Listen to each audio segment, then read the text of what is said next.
Hello guys, welcome back to channel iTech world एकेटिव। आज की वीडियो अपने हूप्स विद जावा सब्जेक्ट की यूनिट नंबर 3 को कंटिन्यू करने वाले हैं। ओवरऑल ये हमारा लेक्चर नंबर 21 है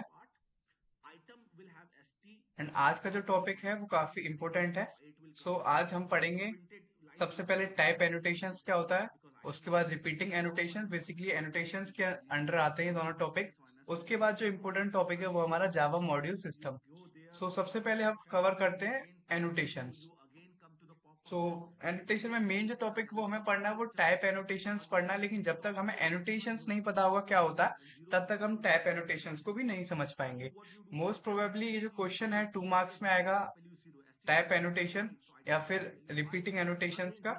तो स्टार्ट करते हैं जावा एनोटेशन से। जावा एनोटेशन क्या है? एक तरह का टैग है जो रिप्रेजेंट करता है किसी भी मेटा डेटा को। मेटा डेटा क्या होता है? कोई इंफॉर्मेशन होती है जो अटैच होती है किसी भी क्लास इंटरफेस मेथड से, राइट। इसका मैं आपको रियल लाइफ में एग्जांपल लूं तो आपने अपने फोन में एक फोटो खींचा, एक फोटो क्लिक करा, तो आपकी गैलरी में वो फोटो आ जाएगा, ठीक है। अब जब आप उस गैलरी में जाके थ्री डॉट्स पर क्लिक करोगे तो वहां पे ऑप्शन आएगा एक डिटेल्स का। तो डिटेल्स को क्लिक करोगे तो वहां पे डिटेल आ जाएंगी, time and date and space, कितनी एमबी का है, ठीक है। तो ये जो हमारा पिक हुआ, फोटो हुआ, ये भी एक डेटा हुआ, यानी कोई भी इमेज वीडियो फोटो, ये हमारी क्या हुई? एक डेटा हुई। और उस डेटा का भी डेटा, यानी कि कितने बजे वो फोटो हमने क्लिक किया, कितने टाइम पर क्लिक किया, कितने एमबी का है, वो स्टोर मतलब कहाँ पे स्टोर्ड है। तो ये क्या हो गया? डेटा का भी डेटा। तो इसको हम बोलते हैं मेटा डेटा, ठीक है। ये बात याद रखना, मेटा डेटा क्या होता है। ऑपरेटिंग सिस्टम में भी आपको सिखाते हैं मेटा डेटा क्या होता है, ठीक। तो जावा एनोटेशन क्या है? एक तरह से टैग है जो बताता है किसी भी इंफॉर्मेशन को, किसी भी मेटा डेटा को जो अटैच होती है किससे? क्लास से, इंटरफेस से, मेथड से या फील्ड से। बेसिकली करता क्या है जावा एनोटेशन? कोई एडिशनल इंफॉर्मेशन प्रोवाइड करता है किसको? जावा के कंपाइलर को और जेवीएम को, जो कि यूज कर सके कौन? जावा कंपाइलर या जेवीएम, ठीक है। मैं इसका आपको एग्जांपल दूं एनोटेशन का। तो कई बार क्या होता है, हम अपने हिसाब की पर्ची बनाते हैं, डायरी में लिखते हैं, ठीक है। तो हम पहले सबसे पहले लिखेंगे फॉर एग्जांपल जून मंथ का खर्चा, ठीक है। जून मंथ का खर्चा, तो हमने पहला खर्चा लिखा, दूसरा खर्चा लिखा, 100 रुपए पेट्रोल में लगे, 200 रुपए रिचार्ज में लगे। तो जो ऊपर हमने लिखा है जून मंथ, ये हमें क्या बता रहा है? कौन से मंथ का खर्चा है। तो एक तरह से क्या हुआ? ये एनोटेशन हुआ। कई बार हम नोट लिख देते हैं ना, टिप्पणी जिसे बोलते हैं हिंदी में। तो वो उसी में जावा में जो क्लास होती है, फील्ड होती है, इंटरफेस होती है, उनके बारे में जो इन्फॉर्मेशन प्रोवाइड करता है किसको? कंपाइलर को। उसको हम बोलते हैं एनोटेशन, जिसको जेवीएम यूज करता है, ठीक है।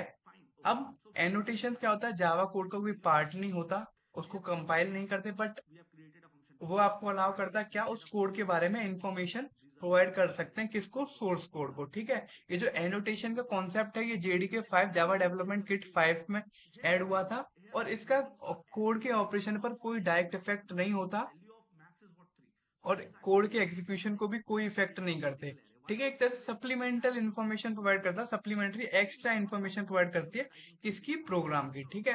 अब यहाँ पे आप कंफ्यूज हो रहे होगे कमेंट्स में और एनोटेशंस में। तो कमेंट्स बिल्कुल अलग है। कमेंट्स को जो कंपाइलर है वो बिल्कुल पार्स नहीं करता, कंपाइलर तक कमेंट जाते ही नहीं है, वो उसको रीड करता ही नहीं है। लेकिन एनोटेशन को कंपाइलर रीड करता है और जेवीएम उसको यूज करता है, ठीक है। अब इसका एग्जांपल हम ऑलरेडी आपको बता चुके हैं, लेकिन आपने ध्यान से नहीं देखा होगा। तो जब हमने फंक्शन इंटरफेसेस पढ़ा था या फिर और कोई पहले कोड पढ़े होंगे, तो उसमें सबसे पहले हमने पहली लाइन में लिखा था एट द रेट से शुरू करके कि ये किसका प्रोग्राम है। कई बार लिखते थे ना हम, डाटा टाइप का प्रोग्राम लिखा, तो ये डेटा टाइप का प्रोग्राम है। तो ये क्या है? एक नोट है, जैसे हम बताया था जून महीने खर्चा है, मई का खर्चा है, ठीक है। तो इस तरह से हम इसको बता रहे हैं कि ये क्या चीज है, और टोटली ऑप्शनल है। जरूरी नहीं है हमें इंक्लूड करना ही करना है कोड में, क्योंकि इससे कोई ज्यादा ऐसा फर्क पड़ता नहीं, ठीक है। अब इसके कुछ पॉइंट्स हैं। पहला, ये एट द रेट से स्टार्ट होता है। दूसरा, ये कोड का कंपाइल्ड प्रोग्राम का एक्शन और एग्जीक्यूशन चेंज नहीं करता। ये हेल्प करते हैं मेटा डेटा को प्रोवाइड करने, यानी कोड के बारे में इंफॉर्मेशन को प्रोवाइड करने की मदद करते हैं ये। किसकी? क्लासेस की, इंस्टेंस वेरिएबल, इंटरफेस या कंस्ट्रक्टर मेथड्स की, ठीक है।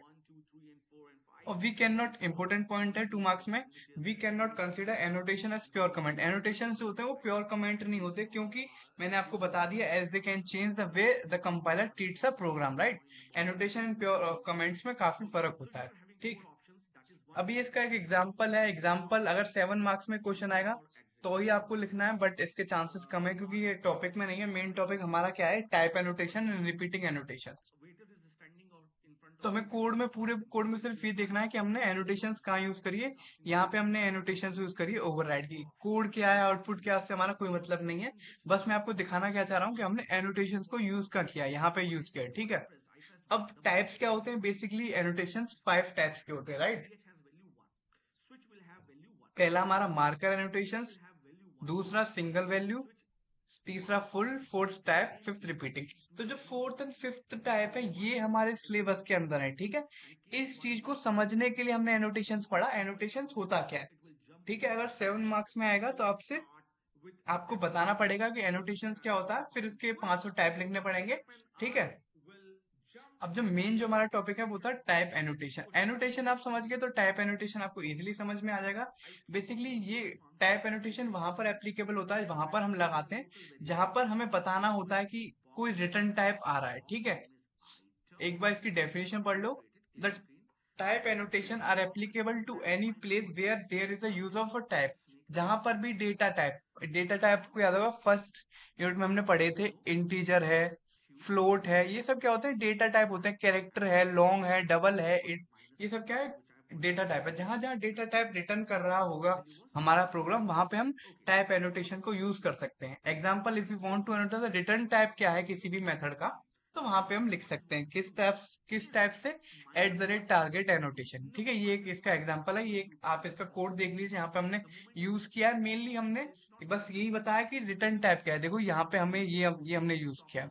कोड क्या कह रहा है, आउटपुट क्या कह रहा है, उस पे उसको भी एक तरफ अलग रखेंगे, बट हमने यूज का किया, वो आपको चीज समझ में आनी चाहिए।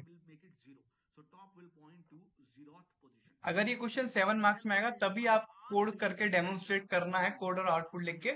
2 मार्क्स में आएगा तो डेफिनेशन मोर देन इनफ है। अगले टॉपिक पे बढ़ने से पहले मैं आपको एक छोटा सा मीम दिखाना चाहूंगा। ये एक मीम जो है, एक बार देख लीजिए, और इसका जो जो मुझे मतलब बताएगा, सब सब कमेंट बॉक्स में एक बार लिख कर के बताएं कि ये किस, क्या चीज डिपिक्ट कर रहा है ये मीम, ठीक है। इसका, इसको मुझे मीम को जरूर एक्सप्लेन करें कोड कमेंट बॉक्स में, ठीक है। नेक्स्ट जो टॉपिक है वो हमारा रिपीटिंग एनोटेशंस इन जावा। ये फिफ्थ टाइप है किसका, एनोटेशंस का। पहले 3 हमारे सिलेबस में नहीं है, लेकिन हमने एनोटेशंस पढ़ा है क्या होता है। और फोर्थ टाइप में हमने टाइप एनोटेशन पढ़ लिया, फिफ्थ में हम पढ़ेंगे रिपीटिंग एनोटेशंस क्या होता है। सो रिपीटिंग एनोटेशन ऐसे एनोटेशंस होते हैं जहाँ पे हम अप्लाई करते हैं, जहाँ पे हम सिंगल आइटम में मोर देन वंस अप्लाई कर सकते हैं। किसी भी एक आइटम के लिए एक से ज्यादा बार एनोटेशंस को अप्लाई करते हैं तो उसको हम बोलते हैं रिपीटिंग एनोटेशंस, ठीक है। इसका क्या एनोटेशन होता है, at the rate repeatable annotation से इसको प्रेजेंट करते हैं, किसके अंदर, Java dot lang dot annotation package के अंदर, ठीक है। बेसिकली करता क्या, the value of this annotation specify the container type of repeatable annotation. जब भी हम कोई एनोटेशन बनाते हैं तो वहां पे एक एरे बन जाता है किसका, जिसमें हम एनोटेशंस को फिल करते हैं। तो रिपीटेबल एनोटेशन क्या है, एक एरे है जिसके अंदर बार बार सेम एनोटेशन रिपीट हो रही है, ठीक है। यही चीज यहाँ पर लिखी हुई है। सबसे पहले हम कंटेनर एनोटेशन को बनाते हैं, उसके बाद स्पेसिफाई करते हैं उसका टाइप, और फिर एक आर्गुमेंट करते हैं किसका, रिपीटेबल एनोटेशन का, ठीक है। ये भी क्वेश्चन आपका 2 मार्क्स से पर्सपेक्टिव से इंपॉर्टेंट है। ये इसका कोड है, 7 मार्क्स में आएगा तभी आपको नीड पड़ेगी, बट अभी के लिए बस इतना याद रखो कि हम यूज क्या कर रहे हैं इसको, किसको, एनोटेशन को, किससे, एडजस्ट से स्टार्ट करके यहाँ पे देखो, ये हमने यूज किया, मल्टीपल टाइम्स यूज कर रहे हैं हम, ठीक है। यहाँ पे यूज कर रहे हैं, ठीक। ये देख रहे हो ना, रिपीटेडेबल टाइम ऑफ, हम उसको किसको यूज कर रहे हैं, एनोटेशंस को, ठीक है। यहाँ तक सब कुछ क्लियर हुआ।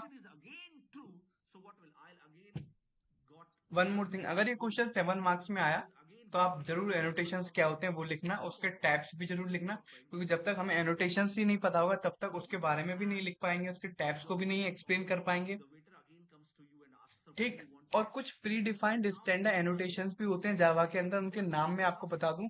कुछ बिल्ट इन होते हैं जो जावा के कोड में यूज कर जाते हैं। पहला नाम है ओवरराइड, दूसरा है सप्रेस वार्निंग, तीसरा है डेप्रिकेटेड, थर्ड है बिल्ट इन। कुछ होते हैं बिल्ट इन जावा एनोटेशन जो अदर एनोटेशंस में यूज होते हैं, यानी कि एक एनोटेशंस के अंदर पहला है टारगेट, दूसरा रिटेंशन, फोर्थ है इनहेरिटेंस, फोर्थ है डॉक्यूमेंटेड, ठीक है। तो ये सब क्या होते हैं इसके बारे में हमें बिल्कुल जानने की जरूरत नहीं है, लेकिन अगर हमसे पूछ ले कुछ प्री डिफाइंड स्टैंडर्ड एनोटेशंस का नाम बताओ, तो वहां पे हमें नाम पता होने चाहिए, ठीक है। अब हम मूव करते हैं अपने नेक्स्ट टॉपिक जावा मॉड्यूल सिस्टम की तरफ से। काफी इंपॉर्टेंट टॉपिक है, 7 मार्क्स में 101% आने के चांसेस है इसके। क्यों? क्योंकि अभी तक जो हम पढ़ रहे थे किसके फीचर्स पढ़ रहे थे, जावा 5 जावा 8। देखो यहाँ पे मीम भी है ना यहाँ पे कि क्योंकि देखो जावा 8 तक सारे मेन मेन जो फंक्शंस होते हैं, जितने फीचर्स होते हैं, सब इसमें कवर हैं। तो अभी तक हमने जावा 5 जावा 8 जावा 1.6 7 इनके फीचर पढ़े। अब यहाँ से शुरू होता है जावा 9 का फीचर। तो काफी इंपॉर्टेंट टॉपिक है ये एग्जाम के पर्सपेक्टिव से। क्या है? Module system. आपसे क्वेश्चन आएगा जावा मॉड्यूल सिस्टम या जावा 9 मॉड्यूल सिस्टम या मॉड्यूल सिस्टम। जावा 9 क्योंकि जावा के 9 वर्जन में ये इंट्रोड्यूस हुआ था फीचर, ठीक है। अब बात कर लेते हैं कि मॉड्यूल सिस्टम क्या होता है। Java added this feature to collect Java packages and code into a single unit called module. So basically Java 9 में हुआ क्या? जावा के जितने भी पैकेज थे और कोड थे उनको एक सिंगल मॉड्यूल में कलेक्ट किया गया, जिसका नाम रखा गया, सिंगल यूनिट में कलेक्ट किया गया जिसका नाम रख दिया हमने मॉड्यूल, ठीक है। तो बेसिकली है क्या? मॉड्यूल एक सेट ऑफ रिलेटेड पैकेजेस, कुछ पैकेजेस हैं, कुछ टाइप्स हैं जैसे कि क्लासेस, एब्स्ट्रैक्ट क्लासेस, इंटरफेसेस, उन सबको कलेक्ट करके एक पैकेज बनाया गया, उसमें एक सिंगल यूनिट बना करके उसका नाम रखा गया module, with code data and it's resources.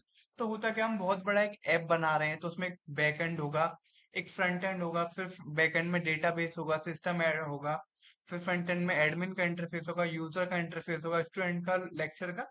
तो काफी सारा एक एजुकेशन वेबसाइट बना रहे हैं, वेब ऐप बना रहे हैं। तो इसका एक मॉड्यूल हो गया, इसका एक मॉड्यूल हो गया। तो अलग अलग मॉड्यूल पे अलग अलग लोग काम करते हैं, क्योंकि एक जने की बस की नहीं है इतना सब कुछ काम करना। तो बहुत बड़ी कंपनीज होती हैं, उनमें अलग अलग मॉड्यूल बनाते हैं, उस पर अलग अलग टीम काम करती है, और बाद में जाके उन मॉड्यूल को इंटीग्रेट कर देते हैं, जिससे कि हमारा क्या होता है, एक मेन मॉड्यूल बन जाता है, ठीक है। तो होपफुली यहाँ पे आपको चीज क्लियर हुई होगी। बट क्यों मॉड्यूल सिस्टम क्यों? अभी तक जावा 8 में क्या कमी थी? जावा 8 में और जो उसके पुराने वर्जन थे उसमें हो क्या रहा था कि जो उनकी फाइल बन रही थी वो हैवी इन साइजेस थी, काफी हैवी थी साइजेस में। Jar files like rt.jar etc are too big to use in small devices and application. कुछ ऐसी ऐसी फाइल्स बन रही थी जो स्मॉल डिवाइसेस में, एप्लीकेशंस में काम करना उनका मुश्किल हो पा रहा था। तो यहाँ पे देख सकते हैं, ये JDK 8 का इंटरफेस है, ये JDK 9 का। तो इसमें क्या था, जावा रन टाइम एनवायरनमेंट नाम से फाइल होती थी। While on the other and JDK 9 में क्या है, जे मॉड्स यानी मॉड्यूल्स के टर्म में फाइल क्रिएट होती है, ठीक है। तो बेसिकली किया क्या, मेन लाइन यहाँ पे ये है, पढ़ लीजिए आप। जावा 9 restructure JDK into set of modules so that we can use only required modules for our project, ठीक है। तो इसमें है क्या, जावा 9 में जो JDK था हमारा, जावा डेवलपमेंट किट, उसको रिस्ट्रक्चर करा गया किसमें, सेट ऑफ मॉड्यूल्स में। सो सिर्फ हम उस मॉड्यूल्स को यूज कर सके जो हमारे प्रोजेक्ट में रिक्वायरमेंट है, ठीक है। मॉड्यूल सिस्टम क्या होता है वो आपको समझ में आ गया। बस मैं आपको एक बार दोबारा बता देता हूँ। जावा मॉड्यूल सिस्टम एक मेजर चेंज था, तो जावा 9 वर्जन में आया। जावा ने इस फीचर को ऐड किया ताकि पैकेजेस को और कोड को कलेक्ट कर सके किसमें, एक सिंगल यूनिट में जिसका नाम है मॉड्यूल। इससे पहले वाले वर्जन में मॉड्यूल का कोई कॉन्सेप्ट नहीं था जावा एप्लीकेशंस को बनाने के लिए, इसलिए उनका जो साइज था वो काफी इंक्रीज हुआ होता था एप्लीकेशंस का, और उनको एक जगह से दूसरी जगह मूव करना, फॉर एग्जांपल शेयर करना, काफी डिफिकल्ट हो पाता था। क्यों? क्योंकि उनके साइज काफी बड़े थे। इवन जो जावा 8 तक जो उसका JDK था, जावा डेवलपमेंट किट, वो खुद भी काफी हैवी साइज में था। जावा 8 में rt.zerf जो फाइल थी वो अराउंड 64 MB की थी। इसी प्रॉब्लम को सॉल्व करने के लिए, डील करने के लिए सिचुएशन से, जावा 9 ने क्या किया, रिस्ट्रक्चर किया किसको, JDK को, किसमें, सेट ऑफ मॉड्यूल्स में, ठीक है। So that we can use only required modules for our project. ये जो हमारी मेन लाइन है, ये इंपॉर्टेंट लाइन है इन टर्म्स ऑफ मॉड्यूल्स, ठीक है। Apart from JDK, Java also allow us to create our own module so that we can develop module based application। JDK से हट करके जावा अब हमें अलाउ करता है कि हम अपने खुद के भी मॉड्यूल बना सकें, ठीक। अब the Java module system include various tools and option that are given below. ये JDK 9 में नए नए ऑप्शंस, नए नए फीचर्स ऐड हुए। फॉर एग्जाम्पल, पहला है हमारा include various option Java tools, Java jlink, Java के नाम से नए नए टूल्स ऐड हुए। फिर मॉड्यूलर जाल फाइल इंट्रोड्यूस हुई। जो कि module info dot class important है। अपने रूट फोल्डर में इस नाम से क्लास बनाती थी। फिर जेमोड फॉर्मेट इंट्रोड्यूस हुआ, जो क्या था, बेसिकली पैकेजिंग फॉर्मेट था किसका, सिमिलर जार फॉर्मेट की तरह, but it can include native code and configuration files both, ठीक है।